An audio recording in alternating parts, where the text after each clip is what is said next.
Welcome to this very special session of the University of York's Festival of Ideas 2020.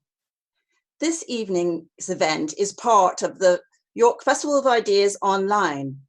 Although in a different format from usual, the University of York's Festival of Ideas continues to enhance York's reputation as a city of ideas and vibrant thinking. The 2020 festival has over 40 online events for people of all ages. Thank you for joining us tonight, and I hope you enjoy the journey that we're about to go on. I'm Danielle Walker-Palmore, Director of Friends Provident Foundation.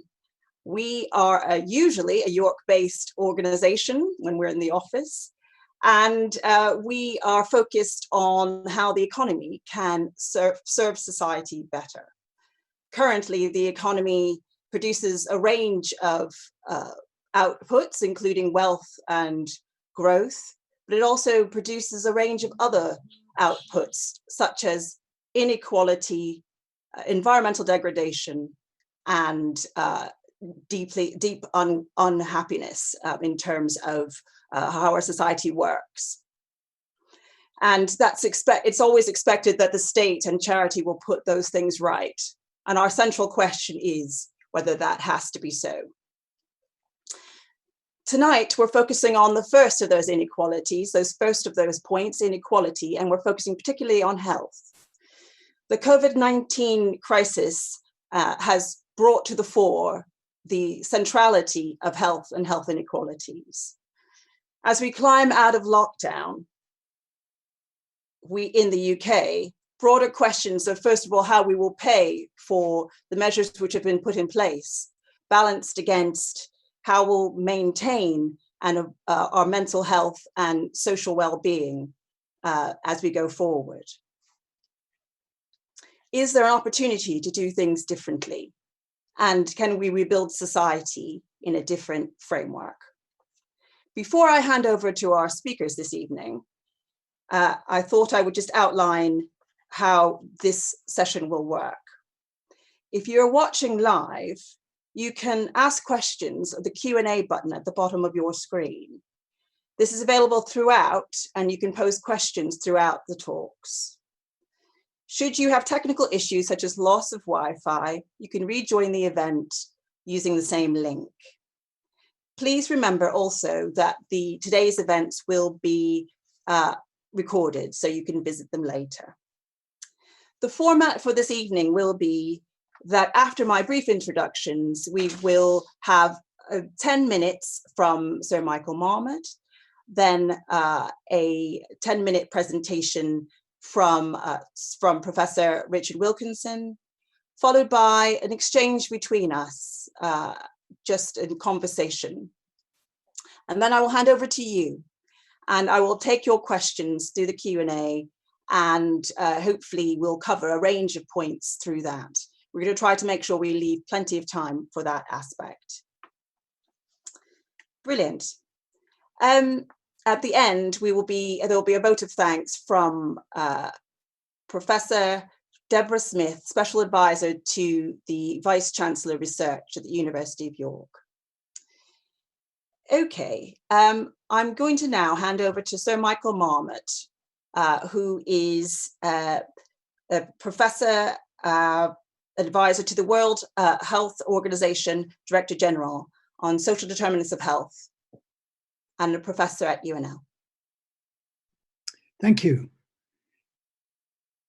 As the question that we're asked to address is what will happen as we come out of the pandemic and the societal response to the pandemic.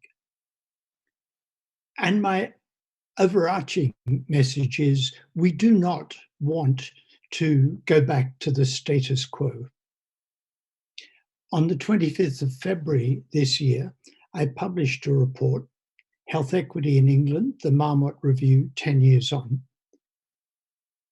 I had been commissioned by the government back in 2008. We published the so-called Marmot Review in 2010 on health inequalities in England and what the causes were. And we revisited that review 10 years on. The messages were not good. I said we had lost a decade. In terms of health, we saw three things. Firstly, the rate of life expectancy increase slowed dramatically. Life expectancy for more than 100 years had been increasing about 1 year every 4 years in England and Wales. This report was England. And it slowed dramatically till by the end of 2019, it had just about ground to a halt. Second, the health inequalities between socioeconomic groups and between regions continued to increase. And thirdly, life expectancy for women in the poorest decile outside London actually declined. So stalling life expectancy, increasing inequalities, and things getting worse for the poorest women. The question was, why? We were bold enough to say that we got the diagnosis more or less right in 2010. I identified 6 causes: early child development, education and lifelong learning, employment and working conditions. The fourth was having enough money, the minimum necessary for a healthy life. The fifth was healthy and sustainable places to live and work. And the sixth was behaviors, taking a social determinants approach to behaviors. So we looked at what had happened to these. And the overarching message was that the program of austerity that was introduced in 2010 was dramatic. And it's highly likely that that was responsible for the worsening health picture that we saw. In 2010, 42% of GDP was public expenditure, and that went from 42 to 35%. And that reduction was done in a regressive way. Take spending by local government. In the least deprived 20%, local government expenditure went down by 16%, and in the most deprived 20%, it went down by 32%. So that was the situation that we reported on in February. And then COVID-19 crashed over us. At the beginning, as you know, people said, oh, it was the great leveler, the great equalizer. The Prime Minister, the Prince of Wales, Tom Hanks were infected. It was inevitable that the picture we now see would happen. The Office for National Statistics and Public Health England have been good in publishing the data. And what we see is the very predictable social gradient. The more deprived the area of residence, the higher the mortality from COVID-19. And what's interesting about that social gradient is that it pretty well parallels the social gradient in all-cause mortality. The more deprived the area, the higher the mortality from all causes. There are 1 or 2 differences. It's slightly steeper for COVID-19, higher mortality in London for COVID-19, whereas, as I've already said, mortality is higher outside London for all causes. But otherwise, it looks pretty similar. And what that means is that the underlying causes of inequalities in health and the underlying causes of the inequalities in mortality from COVID-19 have a great deal of overlap. The second thing that's come out is the high mortality in BAME communities. Let's take people that PHE classify as Black British. They have about twice the COVID-19 mortality of whites. But when you take account of deprivation, most of that excess goes away. In other words, the disadvantage of Black British is, in terms of COVID-19, is mostly attributable to living in more deprived circumstances. When we look at the Bangladeshi community, they have excess mortality from COVID-19. That doesn't go away when you adjust for deprivation. But that may well be not that deprivation is unimportant, but the index of multiple deprivation doesn't quite capture the reality of people's lives. We know that if you live in overcrowded households, you're more likely to be exposed. And if the Bangladeshi community are more likely to be in crowded, multi-generational households, that could put them at increased risk. If the Bangladeshi community are more likely to be employed in frontline occupations, care work, drivers, and the like, that would also put them at increased risk.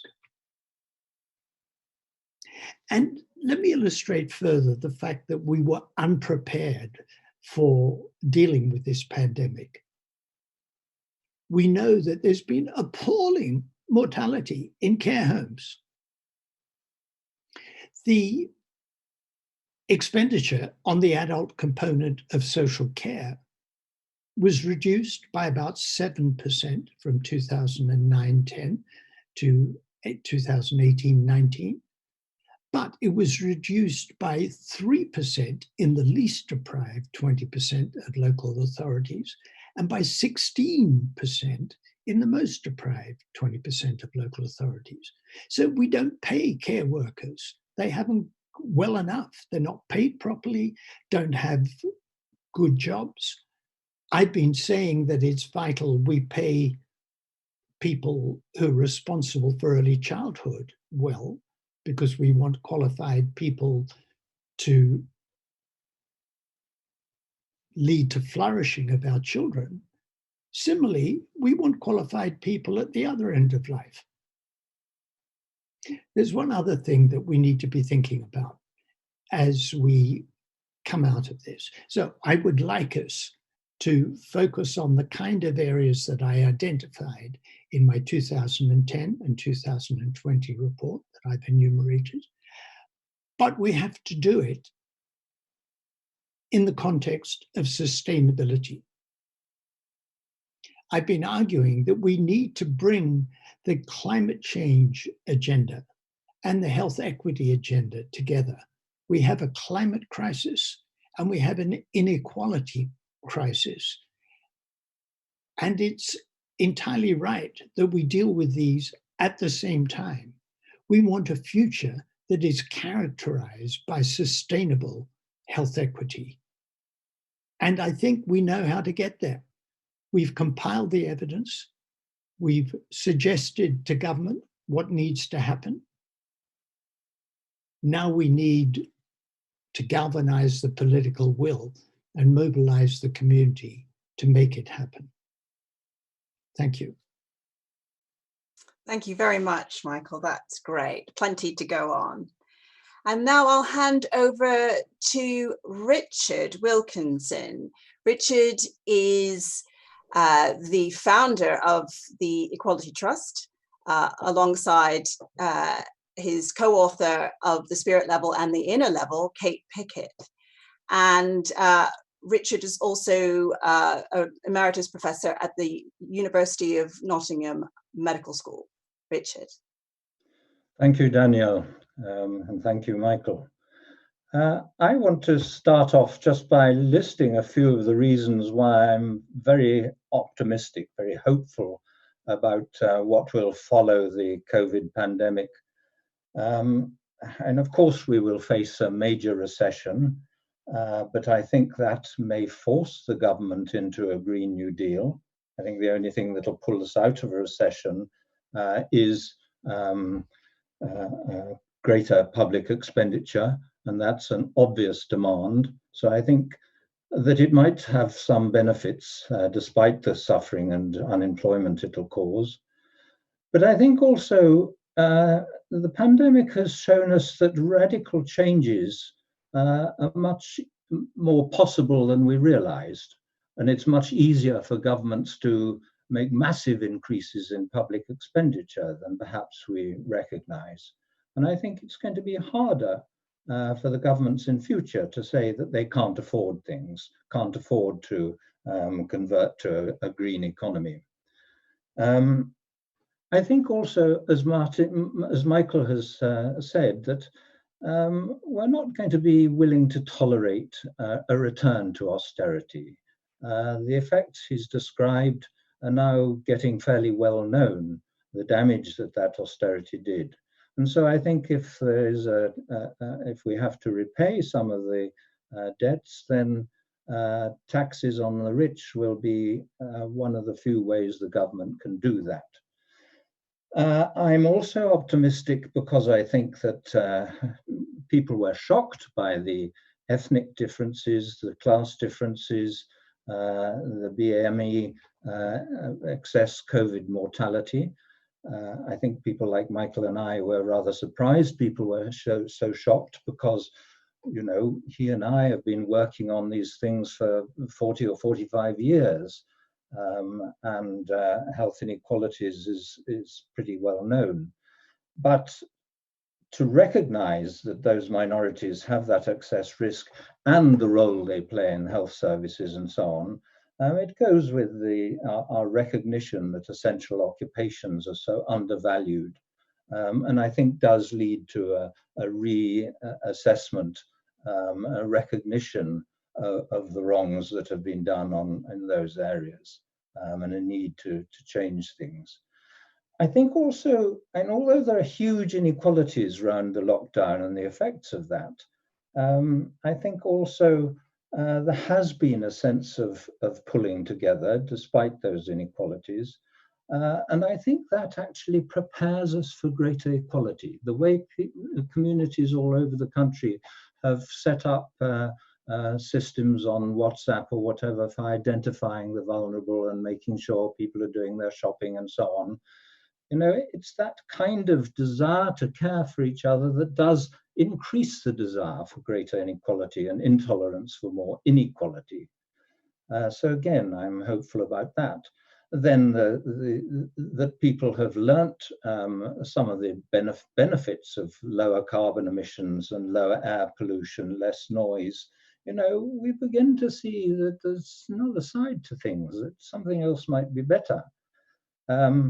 Then, as Michael touched on again, the need for expertise. You know, politicians, I often feel, have gone into politics just for self-advancement and a scant regard for the need for expertise. But the pandemic has really changed that, as Michael said. I want to say a little bit about what I think is a need for a much deeper understanding of the effects of inequality as we come out of the pandemic to prepare for the kind of changes we need. It's not, of course, just health that has these huge inequalities. The huge differences in ethnic minority, differences in health and class differences in health and so on, due to different aspects of deprivation. Almost all the problems that have what we call social gradients, tendency to be worse lower down the social ladder, almost all those problems get worse in societies with bigger income differences between rich and poor. It's not just that those differences widen with bigger income differences, but the whole society, the average, does worse. So not only physical health, but also mental health. The educational performance of our school children, measured on maths and literacy scores internationally, we do worse as a result of bigger inequalities. We get more violence as measured by homicide rates. Measures of child well-being are worse in more unequal societies. Social mobility slows. It becomes less likely that people can move up and down. Things like obesity seem to get worse. The social gradient gets steeper, so those social differences in obesity increase. More people in prison. Prison populations get bigger with bigger inequality. not primarily because of more crime, but that's part of it, but more particularly because of longer sentences, a more punitive prison system. And so almost all those things, not just health, as we get bigger income differences, the gradients get steeper and the average performance of the whole society worsens.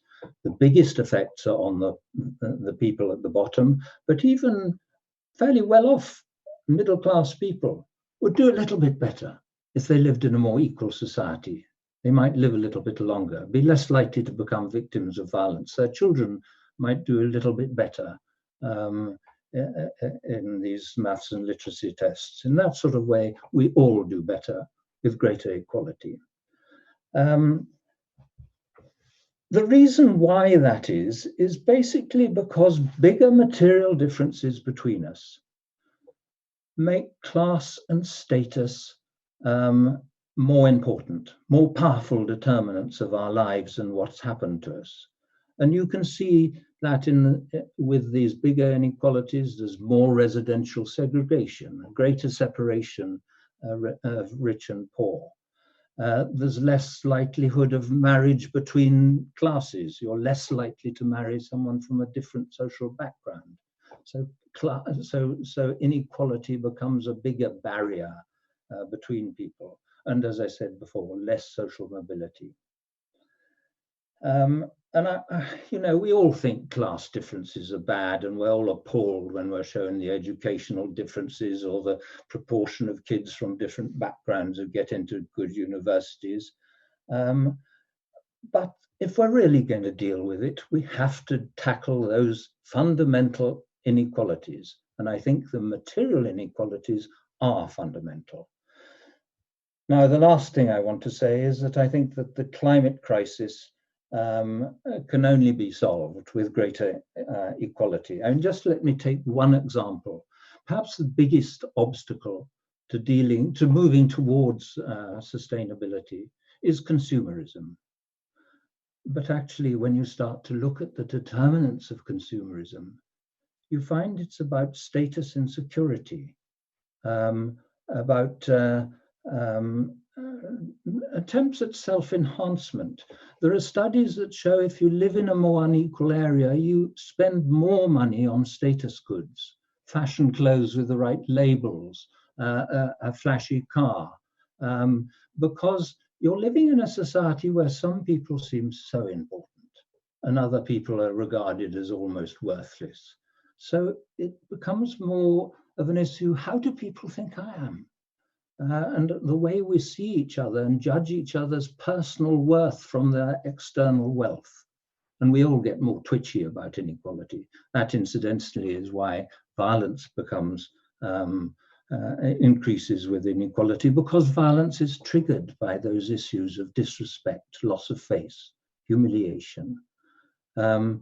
So I think if we're going to deal with consumerism, we must reduce the inequalities that jack up the status competition, those attempts at self-enhancement by, trying to make yourself appear better to others, those insecurities about self-worth. These inequalities have very fundamental effects. They are fundamentally about those ideas of superiority and inferiority that divide us. So I think I'll leave it there. Thank you. Thank you very much. Thank you very much, Richard. I'll ask Michael to come back.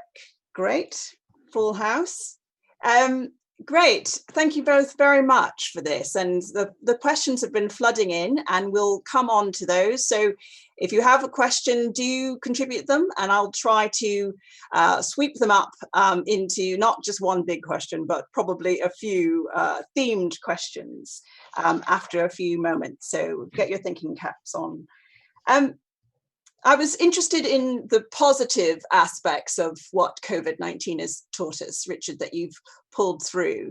One of the things that I think has come through for me, and I think you touched on it a bit there, Michael, but it's actually the importance of data. the importance of actually having good quality information, and actually particularly timely information. And I don't know whether you think there are particular indicators that we need to be thinking about.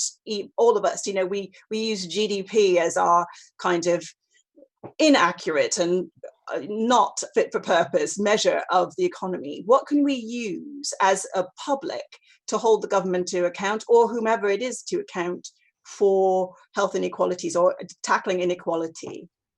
Michael. Well, we're used to being very self-critical as a country, and we've got a lot to be critical about.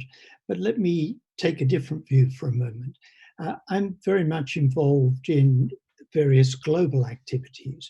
And for example, where I'm chairing a commission in the Eastern Mediterranean region of the World Health Organization on social determinants of health.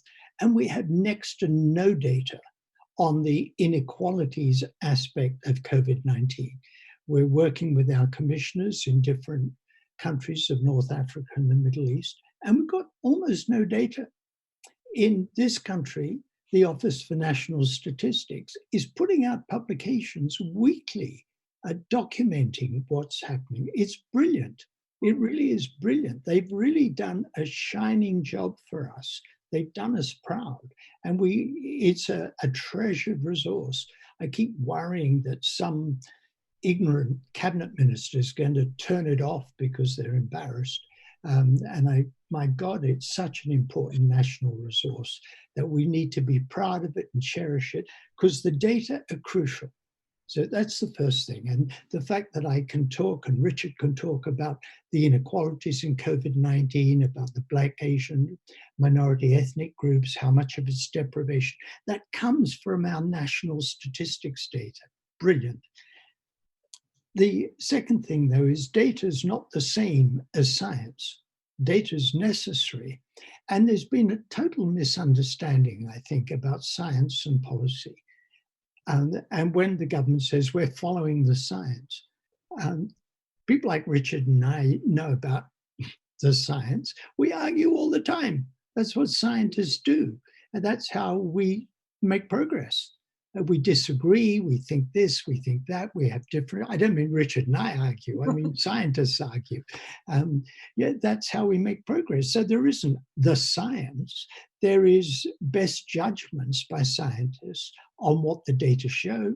And with something like COVID-19 that was new, we didn't have, having praised the British data, because we didn't do widespread testing, we ditched it very early on. We didn't know how many infections there were and how they were distributed in the population.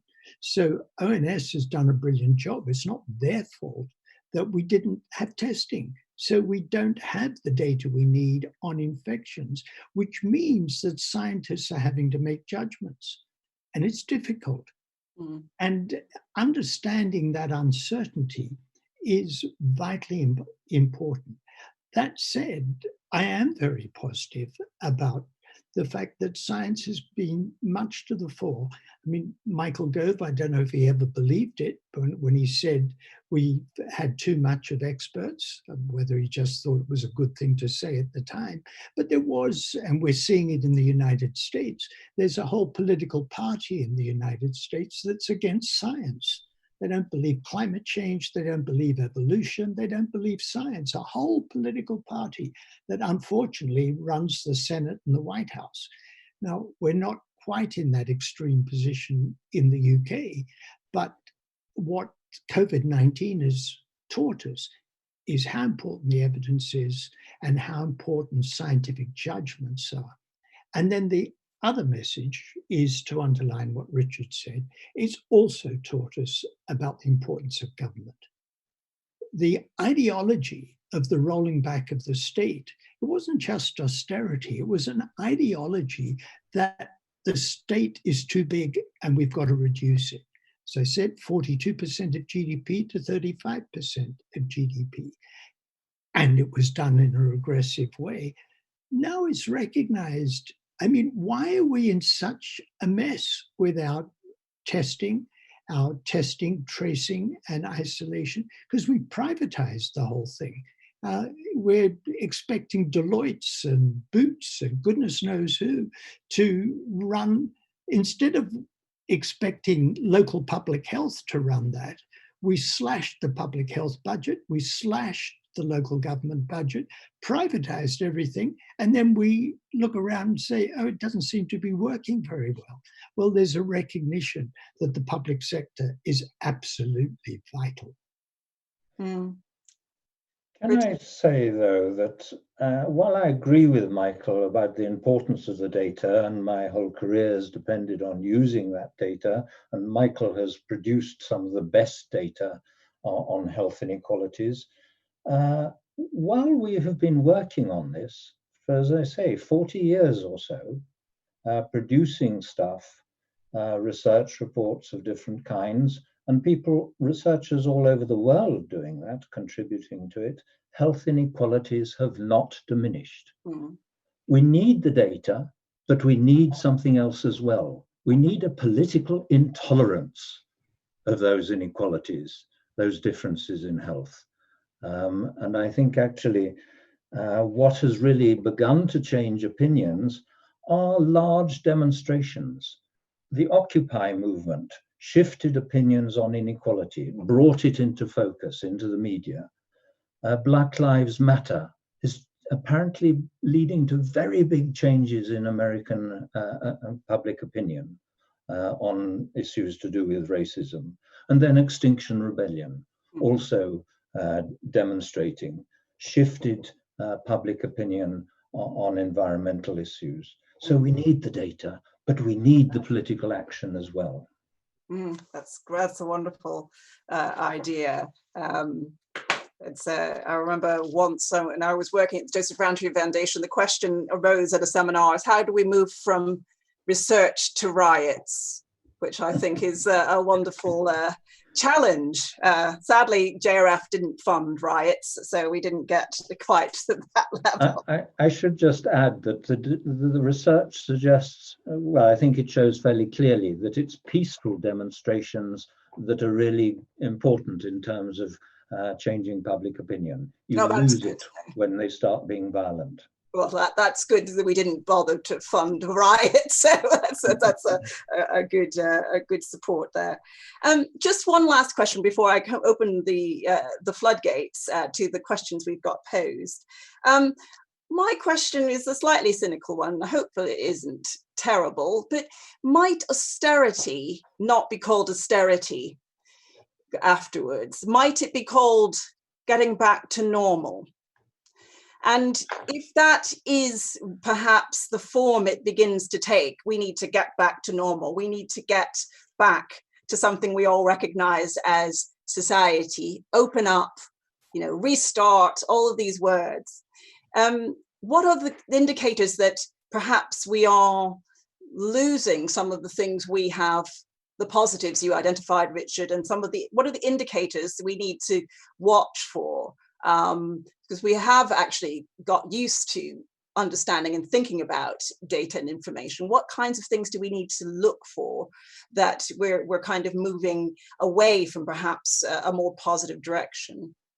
Well, let me start with one or two facts in my 2020 report. Child poverty has gone up.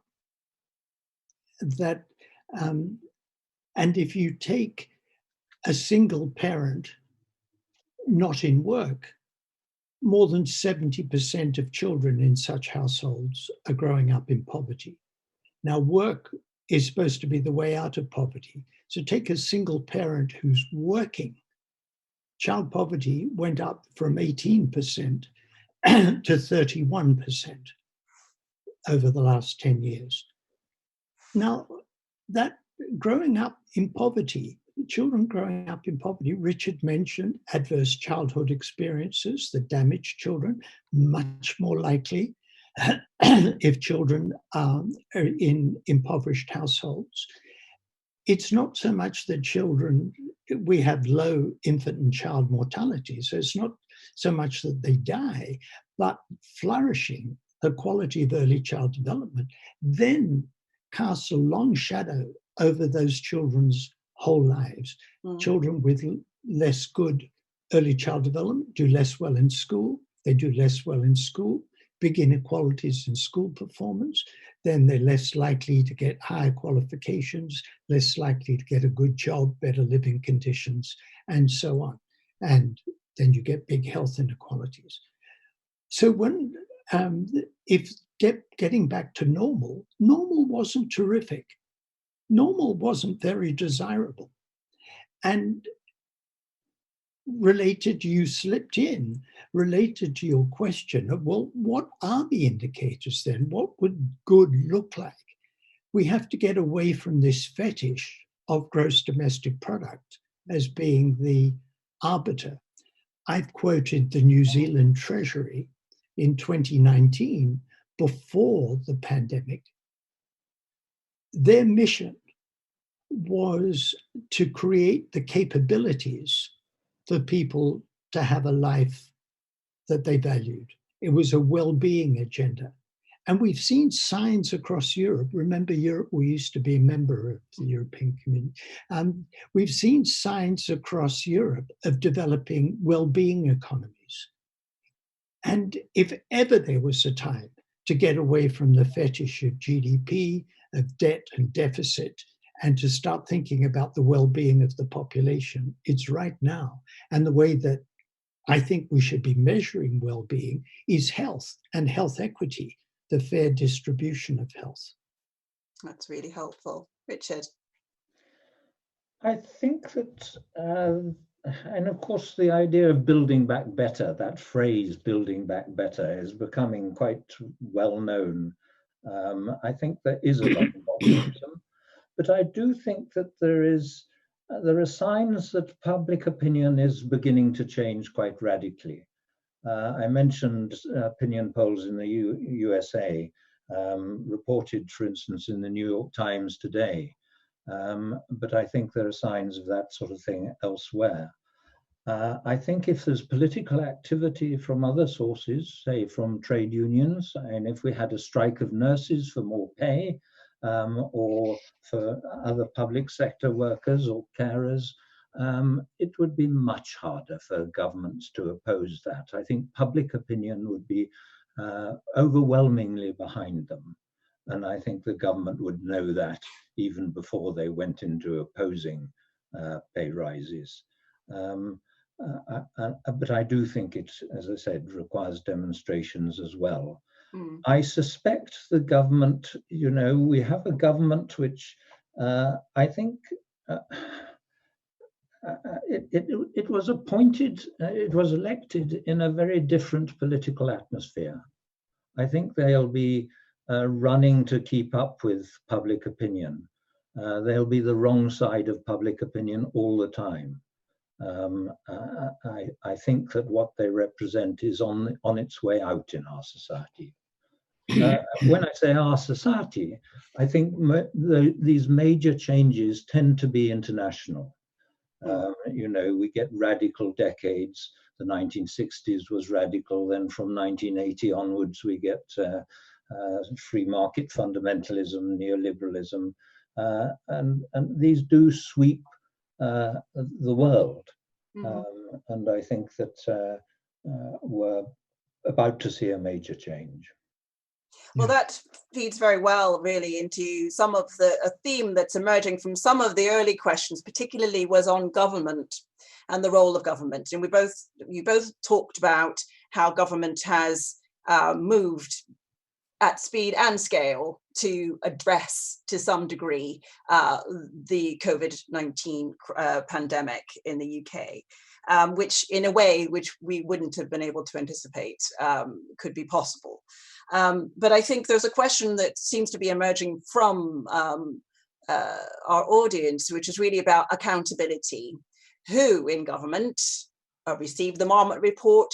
Who do we need to hold accountable, and how for going forward?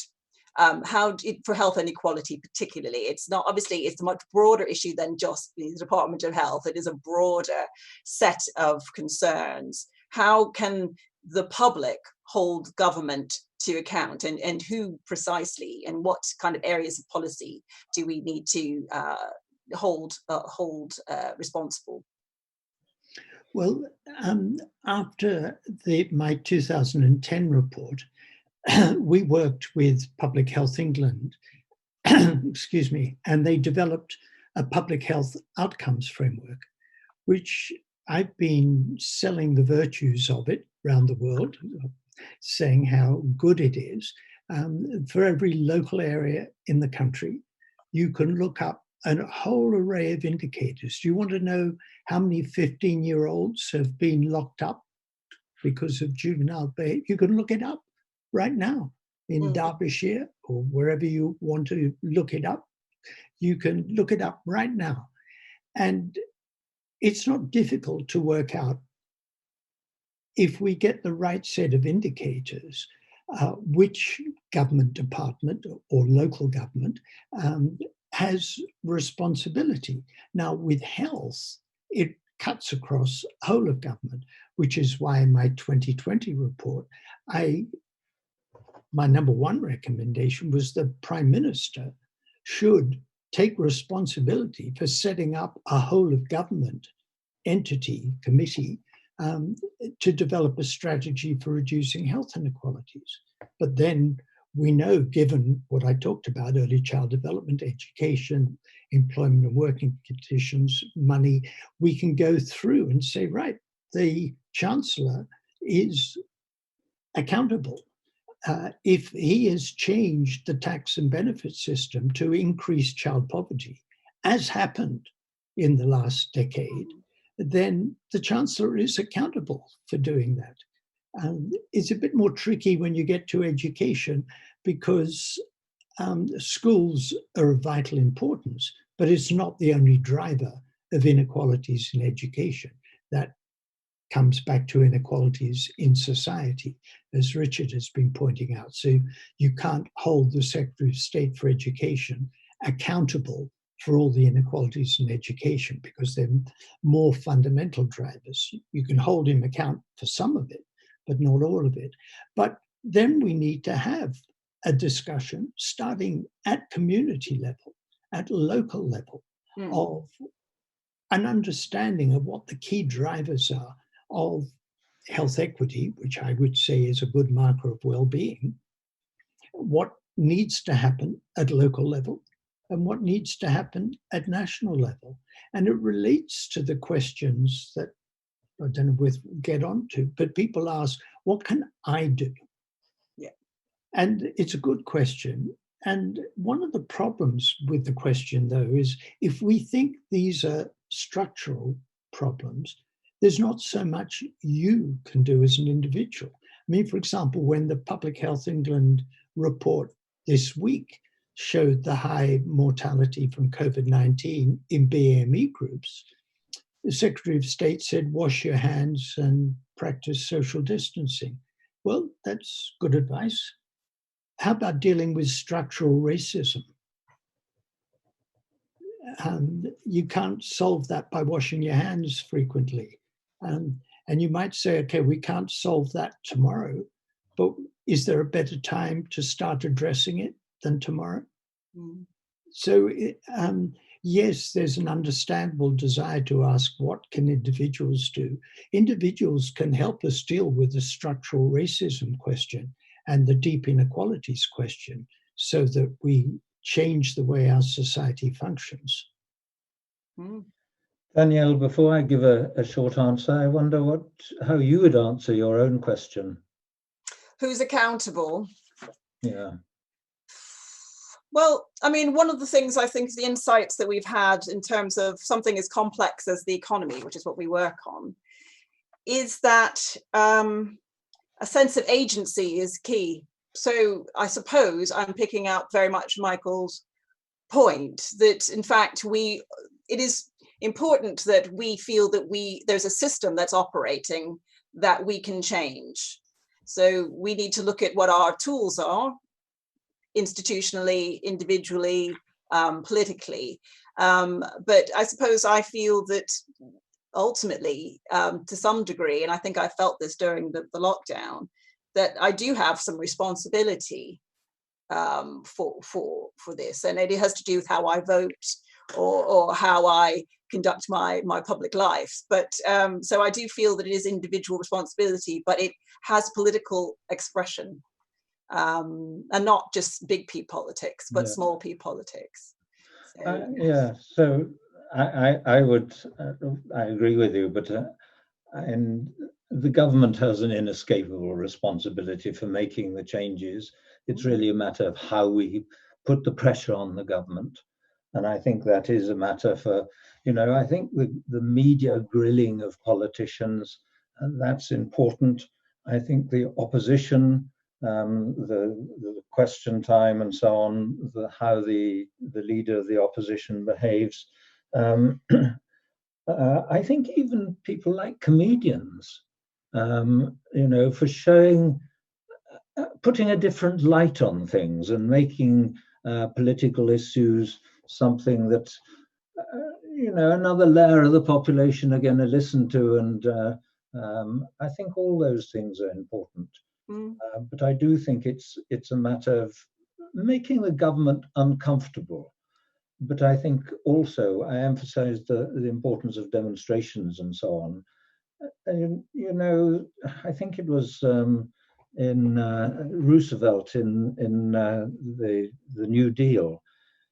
He persuaded the rich to accept redistribution by saying that we have to reform the system in order to preserve it.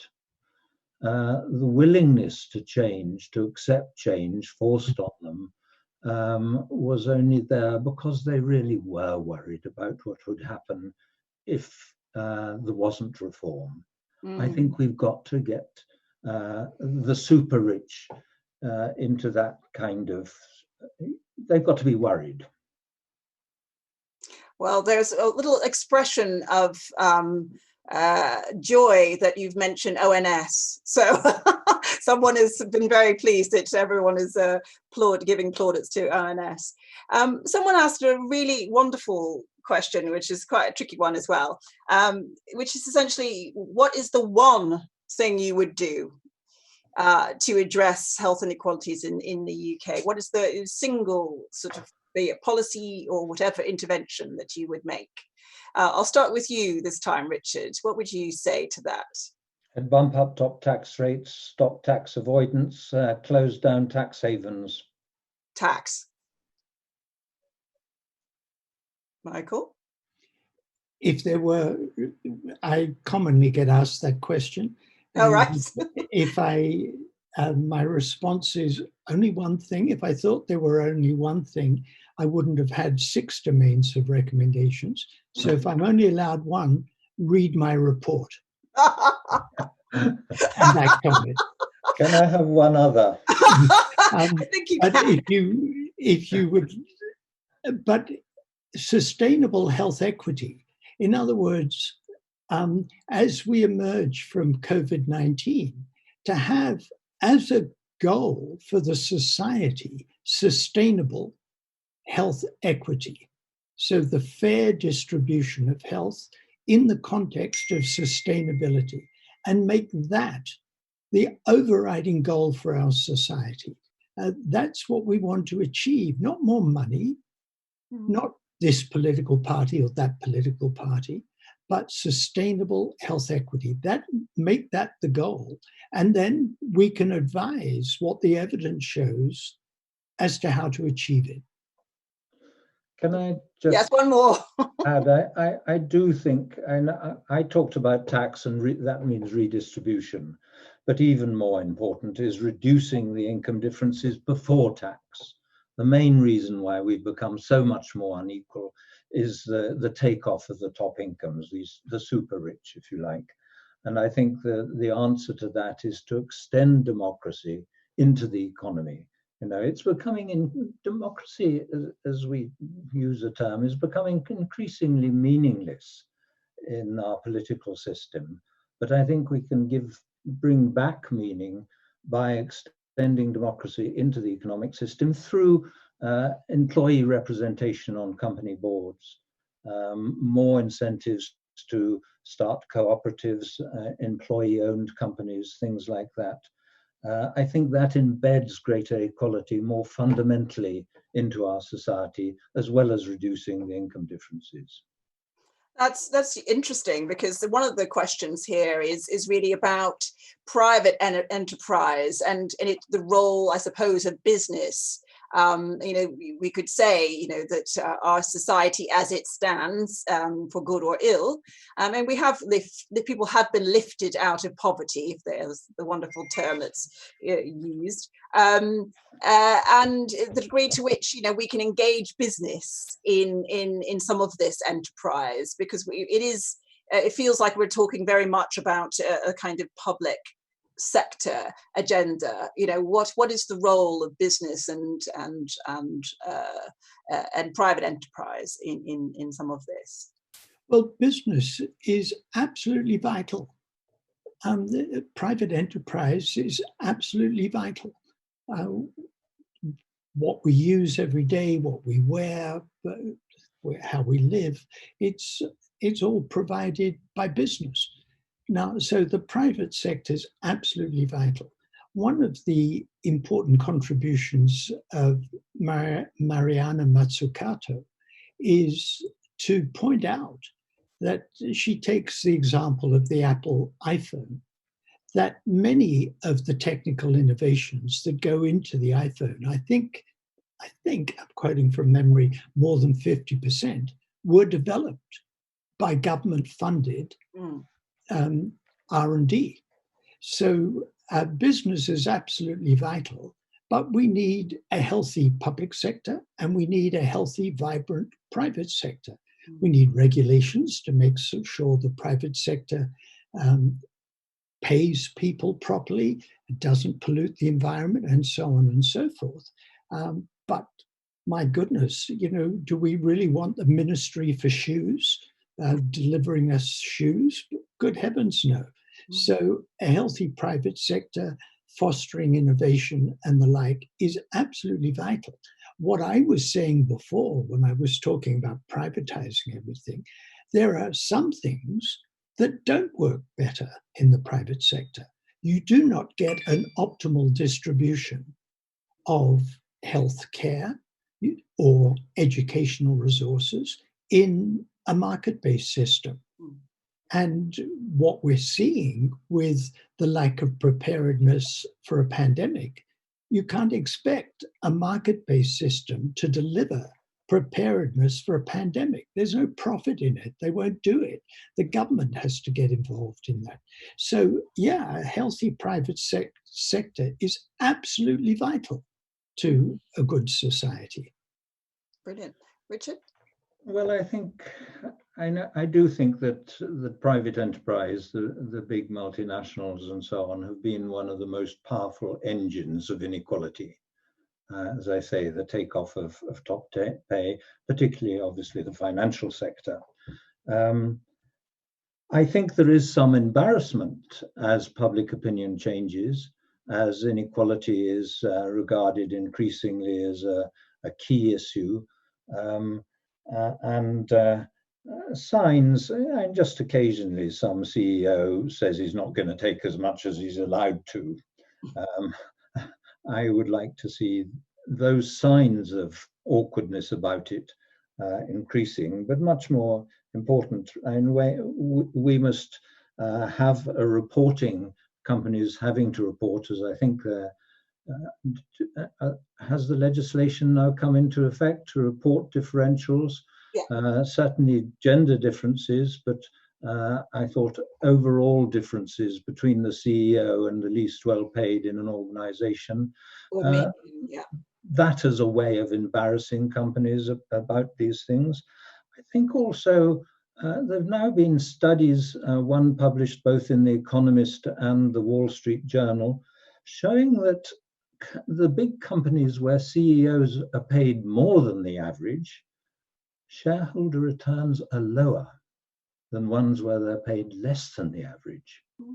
And actually, if you look at the size of the gap between CEOs and the average production worker, That gap in, I think, the largest 300 or 400 US companies was sort of 30 or 40 to 1 around 1980. But then it got bigger and bigger and bigger. And by the first decade this century, by say 2005, it was more like 300 to 1.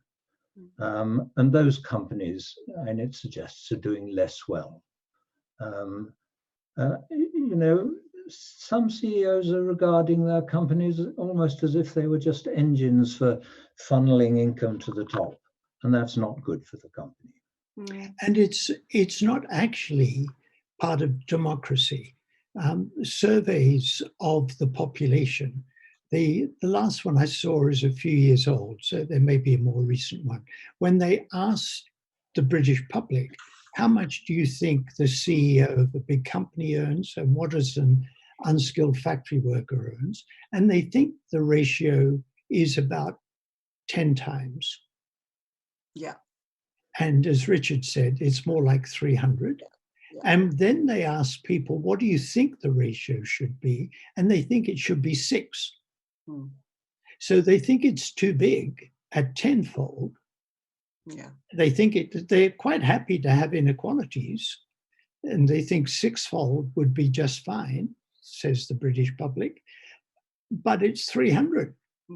So, you know, I'm not, when I was saying we need a healthy, vibrant private sector, we do, but not with this level of inequality. And the British public, if you believe the polling, think the inequalities have gone way too far, and they have no idea how big it is. Yes, it's really important. Well, I'm very conscious of the time, and I just really want to make sure that I had a chance to thank you both very much. And before I hand over to Deborah, who's going to give the official vote of thanks, but it's been a wonderful opportunity to talk to both of you. Thank you very much. Thank you. Deborah. Thank you. So, thank you both so much. It's a pleasure to have this opportunity formally to thank you. My role as Special Advisor to the Vice Chancellor for Research, and for the record, I am a scientist, so I listen with great interest to the comments you make. So on behalf of the festival and the university, and indeed the audience who are listening tonight, I'm delighted to thank you both, Michael and Richard, for such an engaging and thought-provoking discussion. There could be no more important time to be discussing inequalities in health and other areas as the nation struggles to move forward from the devastating impact of COVID-19. This, I think, in my opinion, I'm sure the opinion of the audience, has been an expert, provocative, and indeed perhaps surprisingly optimistic debate that should be setting the parameters for future discussions that will affect us all. We can all decide that radical change is needed and that we will not tolerate a return to austerity. The question is what we can do about those issues. We're delighted to host this important discussion at the University of York, an institution founded on the principles of social justice and opportunity for all, and a university that looks to the future and to continuing to contribute strongly to the alleviation of health and social inequalities via our overarching research themes of health and well-being and justice and equality. So thank you both so much, and thank you, Danielle. This event has been recorded, and that recording will be available on the festival YouTube channel, which can be accessed in a few days from the Watch Again section of the festival website. And we also hope that you, the audience, will continue to be engaged with the York Festival of Ideas. Check out the website for full details of all the programs, and tweet your interest and your questions. We'd love to continue the conversation. Thank you both, Michael and Richard, and good evening, everybody. Thank you.